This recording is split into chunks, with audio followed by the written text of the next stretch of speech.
Hello. Previous લેક્ચરમાં આપણે જે કન્સેપ્ટ છે એ જે બાકી રહી ગયો હતો એ કન્સેપ્ટ આપણે અહીંયા પૂરો કરશું. તો જે આપણે ઇમ્પોર્ટન્સ સમજતા હતા એમાં જે આપણે થર્ડ પોઈન્ટ પહોંચ્યા હતા, બરાબર છે. બેઝ ફોર પર્સનલ ફંક્શન છે એ આપણે ડિસ્કસ કરી લીધું હતું. હવે જે નેક્સ્ટ ફંક્શન છે એ ડિસ્કસ કરવાનું છે તો કે એ છે ડિઝાઇનિંગ ઇન્ટરનેશનલ સ્ટ્રેટેજીસ. તો આપણે ઇન્ટરનેશનલ સ્ટ્રેટેજીસ છે એમને ડિઝાઇન કરવાની છે, તો એ કઈ રીતે કરી શકશું? તો આપણે જે ઇન્ટરનેશનલ બિઝનેસ કરવાનો છે, ફોરેન બિઝનેસ કરવાનો છે, તો ફોરેન એક્સચેન્જમાં, ફોરેન મેનેજમેન્ટ લોઝમાં એમાં જો કંઈ ચેન્જીસ આવે તો એ બધા પણ આપણે રિસર્ચ કરવા પડે, એમને પણ રીડ કરવા પડે, અમને અન્ડરસ્ટેન્ડ કરવા પડે. એ પ્રમાણે આપણે આપણી સ્ટ્રેટેજીસ છે બનાવી શકીએ. મોડર્ન ઈરા છે એમનું comprises of the wide range of technological innovations.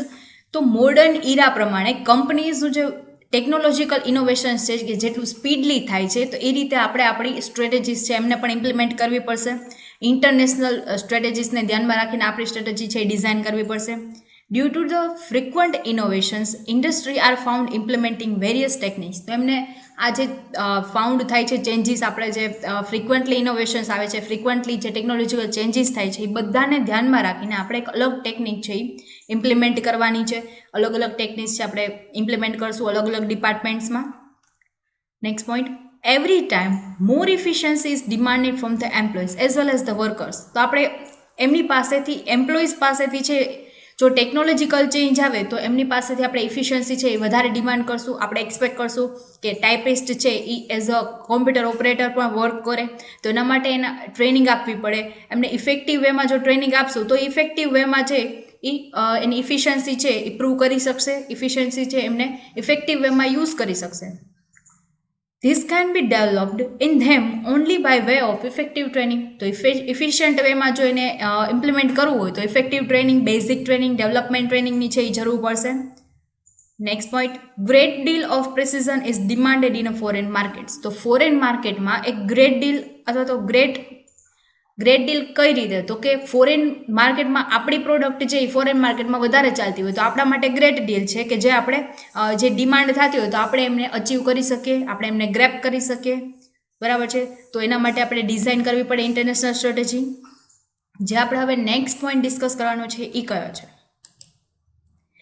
Next point is optimum utilisation of human resources. તો આપણી પાસે જેટલો મેન પાવર છે, હ્યુમન રિસોર્સ છે, એમનો ઓપ્ટિમમ યુઝ કઈ રીતે થઈ શકશે? તો ઓપ્ટિમમ યુઝ થઈ શકશે. The thinking of optimum utilisation of human resource was evolved into the mind of Indians when they felt accurate need of for the human resource management.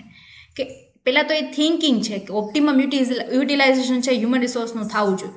તો એ દરેક ઇન્ડિયન બિઝનેસમેનના જે બિઝનેસ કરતા હોય ઇન્ડિયન બિઝનેસ, એ બધાના માઇન્ડમાં આ thinking તો હોય જ છે, બરાબર છે. કે એક્યુરેટ વેમાં એ ઓર્ગેનાઇઝેશનની નીડ પ્રમાણે, according to the need of organisation, optimum utilisation of human resource છે એ થવું જોઈએ. Next, without planning it was difficult to employ or to derive the exact number of employees needed for the job. બરાબર છે. તો exact number of employees છે જે આપણે જોબ માટે નીડ છે, આપણે રિક્વાયરમેન્ટ છે, એ પ્રમાણે એમને એમ્પ્લોય કરવાનું કામ છે એ ડિફિકલ્ટ છે, જે હેન્ડલ કરશે હ્યુમન રિસોર્સ પ્લાનિંગ. એમનું ઇમ્પોર્ટન્સ છે કે આપણે જો હ્યુમન રિસોર્સ પ્લાનિંગનું પ્રોપર વેમાં ઇમ્પ્લિમેન્ટેશન કરશું તો ઓપ્ટિમમ યુટિલાઇઝેશન ઓટોમેટિકલી થશે, બરાબર છે. તો આ એમનો બેનિફિટ થાય છે. હાઇલાઇટેડ પોઈન્ટ્સ છે એ તમે તમારી એક્ઝામમાં લખજો, એમને હાઇલાઇટ કરો તો એમને અંડરલાઇન કરશો તો જો ઈ પોઈન્ટ હાઇલાઇટ થશે તો તમને ફૂલ માર્ક્સ મળવાની પોસિબિલિટીઝ છે એ વધારે છે. Next point, moreover the number of employees engage in the work would not be excess always, many times their supply may fail short. બરાબર છે. તો નંબર ઓફ એમ્પ્લોઈઝ જે આપણે કંપનીમાં જે વર્ક કરે છે એવું નથી કે ક્યારે આપણને છે એક્સેસ અથવા તો શોર્ટેજ જોવા નહીં મળે, બરાબર છે. પણ એ એક્સેસ અને શોર્ટેજ જોવા મળે એનો જે પોસિબિલિટીઝ છે એને ઘટાડવાનું કામ છે હ્યુમન રિસોર્સ પ્લાનિંગનું છે, બરાબર છે. તો ઘણીવાર છે એ શોર્ટેજ છે એ આપણને ફેસ કરવી પડતી હોય તો એ શોર્ટેજને આપણે કમઅપ કઈ રીતે કરશું, એમને ફૂલફિલ કઈ રીતે કરશું, તો એ જોવાનું કામ છે હ્યુમન રિસોર્સ પ્લાનિંગનું છે. Next point, the solution to the such fluctuations is human resource planning. It gives the optimum result. તો જે આ ફ્લક્ચ્યુએશન્સ થાય કે શોર્ટ થાય કે ફોલ થાય, તો એ બધું છે મેનેજ કરવાનું છે, અથવા તો એક્સેસ થઈ જાય છે એ મેનેજ કરવાનું, એ ફ્લક્ચ્યુએશનનું સોલ્યુશન લઈ આવવાનું કે કઈ રીતે આ આપણે જે ગેપ છે એમને ફૂલફિલ કરી શકીએ, એમને કનેક્ટ કરી શકીએ. તો એનું કામ હ્યુમન રિસોર્સ પ્લાનિંગનું છે, જેનાથી આપણને ઓપ્ટિમમ રિઝલ્ટ મળી શકે, જેનાથી આપણે કોસ્ટ જે આપણી છે એ ઓછી કરવાનું છે, આપણો ગોલ છે એ આપણે કરી શકીએ, પ્રોફિટ વધારી શકીએ, ઇન્ક્રીઝ કરી શકીએ શેર. તો આ બધું જ છે એ ઓપ્ટિમમ યુટિલાઇઝેશન ઓફ હ્યુમન રિસોર્સને કારણે પોસિબલ થશે.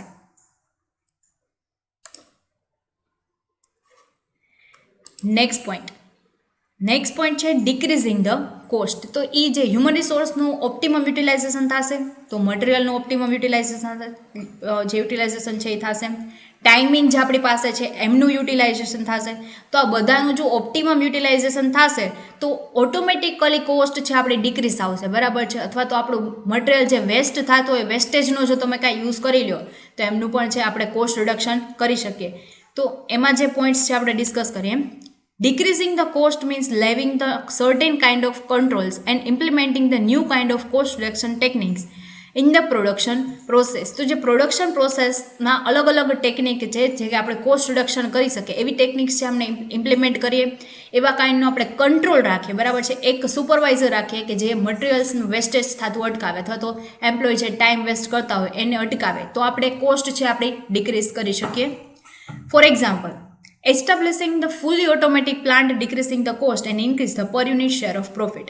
કે એવા કોઈ આપણે ઓટોમેટિક પ્લાન છે આપણા કંપનીમાં એસ્ટાબ્લિશ કરી દે, બરાબર છે, કે આપણે જે લેબર વર્ક કરતા હતા હવે એમને આપણે વધારે વેજીસ પે કરવું પડતું હતું, બરાબર છે. જે ફિક્સ કોસ્ટ હતી કે આપણે ક્યારેક પ્રોડક્શન બંધ રાખીએ, સ્ટીલ આપણે એમને તો પેમેન્ટ કરવું જ પડે, બરાબર છે. તો આપણે જો લેબર બેઝડ આપણી ટેકનિક છે, તો હવે આપણે ટેકનોલોજીકલમાં ચેન્જ આવ્યો તો તમે એવા ઓટોમેટિક પ્લાન્સ રાખી શકો કે જે તમારા પ્રોડક્શન પ્રોસેસ છે એ એક તો ઇફેક્ટિવ વેમાં, ઇફેક્ટિવ ટાઈમમાં કરી શકે, ઇફેક્ટિવ ક્વોલિટી મેન્ટેન કરી શકે, બરાબર છે. તો એ બધા છે જેનાથી કોસ્ટ રિડક્શન થઈ શકે. તો આપણે એવા ઓટોમેટિક પ્લાન છે એ એસ્ટાબ્લિશ કરી શકીએ.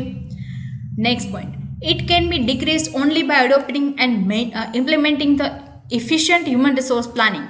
તો આ ડિક્રીઝ કઈ રીતે થઈ શકશે? તો કે અડોપ્ટિંગ કરવાનું અને ઇમ્પ્લિમેન્ટ કરવાનું, જે હ્યુમન રિસોર્સ પ્લાનિંગ છે એ મેનેજમેન્ટ આપણે જે સ્ટ્રેટેજી રેડી કરી છે એમને પ્રોપર અડોપ્શન કરવું પડે, પ્રોપર ઇમ્પ્લિમેન્ટ કરવું પડશે. તો હવે ડિસ્કસ શું કરવાનું છે આપણે? Next point. તો એ નેક્સ્ટ પોઈન્ટ કયો છે? તો કે to curb the scarcity of the human resource, બરાબર છે. તો એમાં શું આવે? when the new technology is implemented, efficient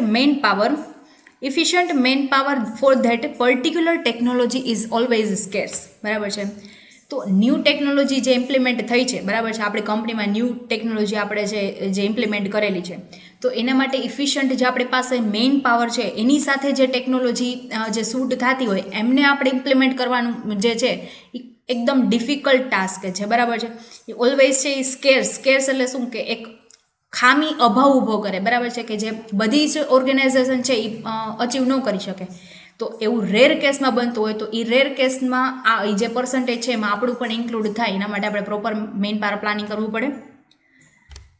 next point, when management decides to implement the such technology, it is decided in advance about the need for the manpower.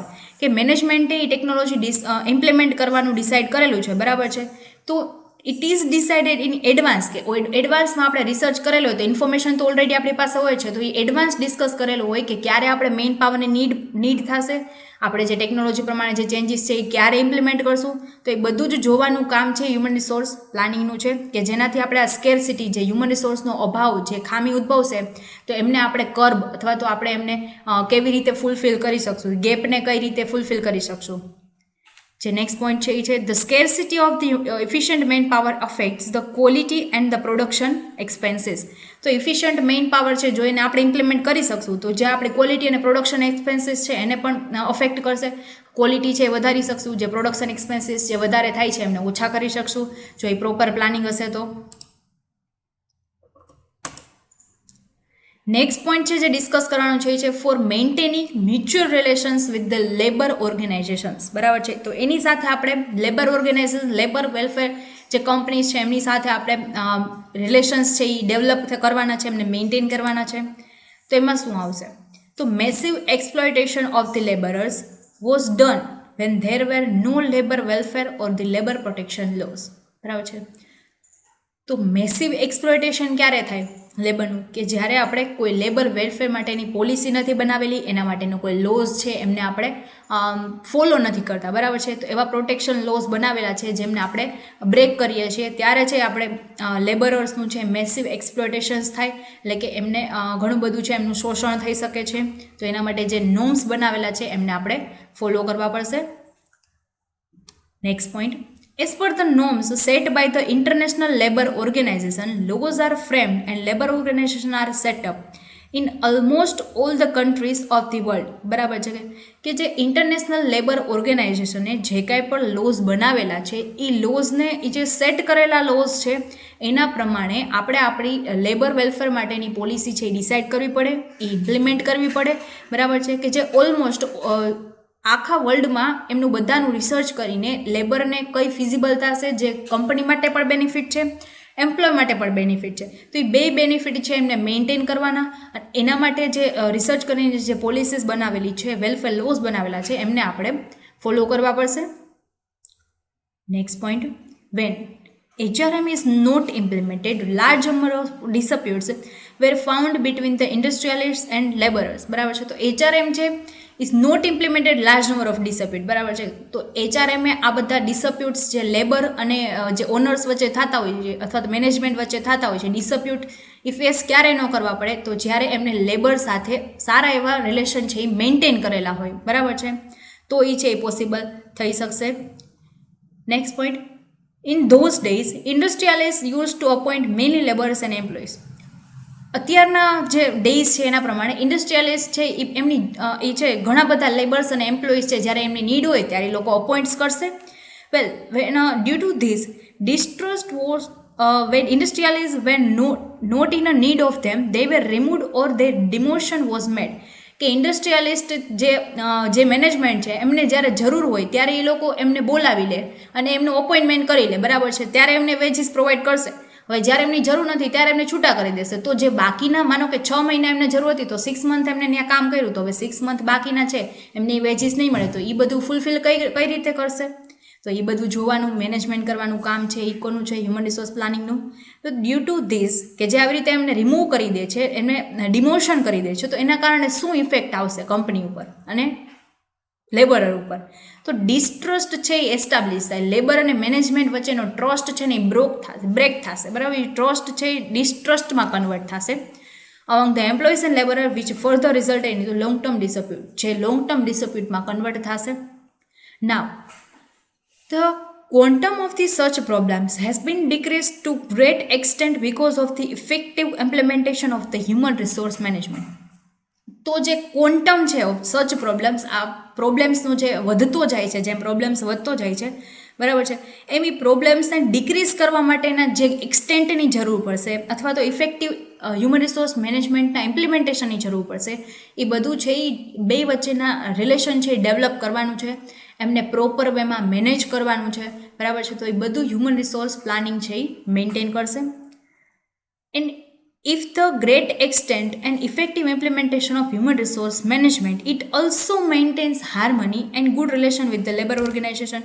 Labour organisation સાથે એમના સારા relation છે maintain થશે. જો એ proper વેમાં બધું છે એ implementation કરશે તો એમના ગુડ રિલેશન અને બધા વચ્ચે ભાઈચારો છે એ બની રહેશે. બરાબર છે. તો ગુડ રિલેશન છે એ પ્રોપર વેમાં મેન્ટેન થશે, જેના લીધે લેબર વેલફેરના જે લોઝ છે એ બધા બ્રેક નહીં થાય.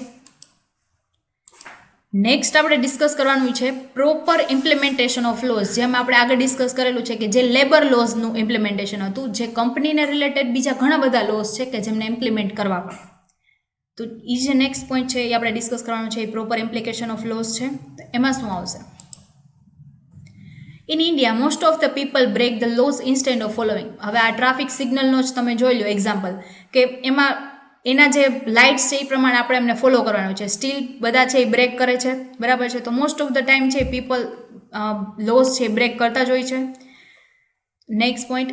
Environmental pollution and health hazards are complex problem of an Indian industrialist, બરાબર છે. તો જે સાડી બિઝનેસ કરતા હોય, ક્લોથ્સ બિઝનેસ કરતા હોય, એમનું જે ઓલું રંગીન પાણી છે એ ક્યાં એમનો નિકાલ કઈ રીતે કરશું, એના માટે પ્રોપર એમનું મેનેજમેન્ટ જ નથી, અથવા તો એમનો પ્રોપર વે જ નથી કે આવી રીતે એમનો નિકાલ કરી શકશે. તો એના કારણે જો એ નદી છે એ ખરાબ થાય તો એની આજુબાજુના ગામડાઓ છે કે જે પાણીનો યુઝ કરે છે એના લીધે એન્વાયરમેન્ટ એક તો પોલ્યુટ થાય છે, પ્લસ હેલ્થ હેઝાર્ડ્સ, એના કારણે જે ડિસીઝ છે એ ક્રિએટ થાય છે. એ કોમ્પ્લેક્સ પ્રોબ્લેમ છે ઇન્ડસ્ટ્રીયલિસ્ટ માટે અને એન્વાયરમેન્ટ માટે. Next point. Due to implementation of the labor laws, high pollution causing industries are frequent issued notice. તો ડ્યુ ટુ ઇમ્પ્લિમેન્ટ કરવા પડે આ લોઝ, એના કારણે high pollution causing industry are frequently issued notice, કે એમને ગવર્મેન્ટ તરફથી વારંવાર નોટિસ આપવામાં આવે કે તમારા જે ઇન્ડસ્ટ્રીને કારણે જે પોલ્યુશન થાય છે એ પોલ્યુશન હવે ન થવું જોઈએ, બરાબર છે. પોલ્યુશન અટકાવવા માટેને અને અથવા તો એમને બિઝનેસ ક્લોઝ ડાઉન કરવા માટે એમને નોટિસ આપવામાં આવે છે, અથવા તો ફાઇન ભરવામાં માટેની નોટિસ આપવામાં આવે છે એમને. Many industries were established on the threshold of the city, બરાબર છે. ઘણી બધી ઇન્ડસ્ટ્રી છે કે એ સિટીથી ઘણી બધી દૂર બનાવવામાં આવે છે, જે રેસિડેન્શિયલ એરિયા છે એમનાથી ઘણી દૂર બનાવે છે, જેનાથી જે નોઇઝ પોલ્યુશન થાય, એર પોલ્યુશન થાય છે, એન્વાયરમેન્ટનું જે પોલ્યુશન થાય છે, એ બધા પોલ્યુશન છે એમને આપણે પ્રિવેન્ટ કરી શકીએ. But these areas have now become residential areas, તો જ્યાં એમને કંપની એસ્ટાબ્લિશ કરેલી હતી હવે એની આજુબાજુ છે ડેવલપમેન્ટ થયું, બરાબર છે, તો હવે રેસિડેન્શિયલ એરિયામાં કન્વર્ટ થઈ જાય છે, તો વળી પાછો એ પ્રોબ્લેમ ક્રિએટ થશે એર પોલ્યુશન, નોઇઝ પોલ્યુશનનો. So such industries are given the notice to transfer their unit to the industrial estate establish outside the city area. તો હવે એમને ગવર્મેન્ટ તરફથી નોટિસ મળશે કે હવે એમને આ ટ્રાન્સફર કરવાનું યુનિટ જે રેસિડેન્શિયલ એરિયા ન હોય તો રેસિડેન્શિયલ એરિયાથી ફાર હવે ત્યાં સુધી એમને આ સિટીની બહાર છે એમને એમનું ઇન્ડસ્ટ્રીયલ યુનિટ છે એસ્ટાબ્લિશ કરવાનું છે. તો એ કંપની માટે એક ડિફિકલ્ટ ટાસ્ક છે કે જે એમનું આખો પ્લાન્ટ છે એ ત્યાં ટ્રાન્સફર કરવાનું. તો એ બધું જ છે એ તમારે પહેલેથી જ રિસર્ચ કરી અને એના માટે પોલિસી સ્ટ્રેટેજી બનાવેલી જ હોવી જોઈએ, જેનાથી આપણે આ બધી સિચ્યુએશન છે એને ટેકલ કરી શકશું. Next point. When industrial unit is transferred to the industrial estate, many laborers leave the job as they find it too far. કે ઘણા બધા એવા લેબરર છે કે જે આ જોબ છે એને લીવ કરી દેશે. શું કામ? તો કે એમને આ જે ઇન્ડસ્ટ્રી છે જે આપણે અલગ જગ્યાએ સેટ કરેલી છે તો એ એમને આવવા જવામાં બહુ તકલીફ પડે છે, દૂર થાય છે, તો એ જોબ છે એ લીવ કરી દેશે. Many demands two increase there veggies as they have to reach far places, કે એમને હવે દૂર જવું પડે છે તો હવે એ ડિમાન્ડ કરશે કે એમને વધારે વેજીસ પે કરો, બરાબર છે, વધારે એમની વેજીસ છે ઇન્ક્રીઝ કરી દો, સેલેરી ઇન્ક્રીઝ કરી દો, અથવા તો એમને આવવા જવા માટેનો ખર્ચો આપી દો, તો છે એ જોબમાં મેન્ટેન થશે, અધરવાઇઝ છે એ જોબ લીવ કરી દેશે. Dispute may arise between the labour and industrialist, તો લેબર અને ઇન્ડસ્ટ્રીયલિસ્ટ વચ્ચે આના કારણે છે ડિસપ્યુટ ક્રિએટ થશે, જે સોલ્વ હ્યુમન રિસોર્સ પ્લાનિંગ છે એ સોલ્વ કરશે. તો અલ્ટિમેટ સોલ્યુશન શું આવશે? તો the ultimate solution to avoid this dispute in human resource planning. તો આ ડિસપ્યુટને અવોઇડ કરી દે, તો અવોઇડ કરી દેવા એ કોઈ એનો સોલ્યુશન નથી, બટ એમનું પ્રોપર સોલ્યુશન નીકળવું જોઈએ, બરાબર છે, જેનાથી આપણે ઇમ્પ્લિકેશન ઓફ લોસ છે એ પણ કરી શકીએ અને આપણા જે વર્કર્સ છે એ આપણા બિઝનેસમાં કામ કરે છે એમને પણ મેન્ટેન કરી શકીએ. તો હવે જે આપણે નેક્સ્ટ ટોપિક ડિસ્કસ કરવાનો છે એ છે need of human resource planning, કે જે આપણે નેક્સ્ટ લેક્ચરમાં ડિસ્કસ કરશું. Thank you.